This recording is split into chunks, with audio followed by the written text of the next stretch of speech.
성경을 읽다가 이런 구절을 발견했어요. 내가 이를 때까지 읽는 것과 권하는 것과 가르치는 것에 전념하라. 예, 사도 바울이 디모데에게 쓰는 편지인데요. 교회 공동체를 어떻게 말씀으로 이끌어야 하는지 말하고 있죠. 아, 그렇군요.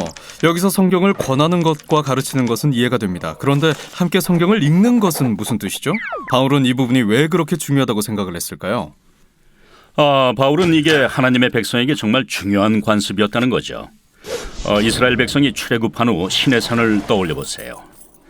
그들은 더 이상 노예가 아니었어요. 새로운 정체성과 삶이 필요했죠. 그때 모세가 온 백성들을 모아 큰 소리로 성경을 읽습니다. 그들이 누구고 어디에서 왔고 어떤 부름을 받았는지 다시 생각하게 해줬어요. 이것이 성경 속 첫 번째 커뮤니티 성경 읽기입니다. 맞아요. 그런데 그게 끝이 아니었어요. 마침내 약속의 땅에 도착했을 때 여호수아는 온 백성들을 모아 함께 말씀을 큰 소리로 읽고 들었죠. 그들이 어디에서 왔고 새로운 삶을 어떻게 살아가야 하는지 기억하도록 말이에요. 그럼 이건 항상 해왔던 거군요. 사실 그렇지 않아요. 여호수아가 죽은 후에는 하나님의 말씀을 듣기 위해 사람들이 모였다는 이야기가 없어요. 그리고 그 다음 세대들은 하나님과 그들의 역사를 모르는 세대가 되었죠. 하나님이 하신 일을 다 잊어버린 겁니다.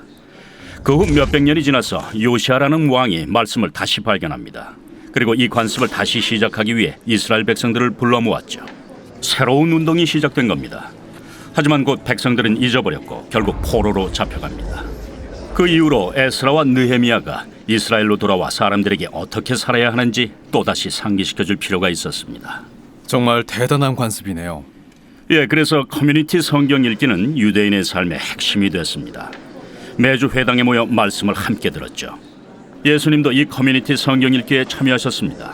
심지어 본인의 사역도 그 시간에 발표하셨죠. 그는 두루마리에 적힌 이사야 말씀을 읽은 후 본인에 대한 말씀이라고 모두에게 선포하셨습니다. 그래서 바울은 이러한 관습을 유지해야 한다고 디모데에게 말합니다. 이를 통해 전체 공동체가 말씀 속으로 깊게 들어갈 수 있게 말이죠.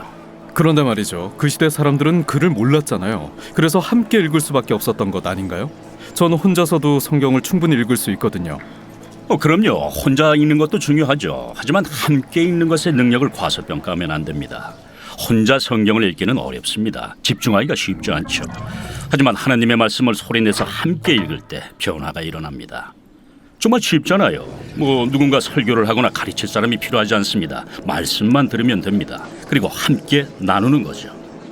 이 관습은 어려운 상황이 닥쳤을 때마다 하나님의 사람들이 항상 하던 일입니다. 커뮤니티 성경 읽기를 통해서 하나님을 알고 우리가 누구인지 기억해야 합니다.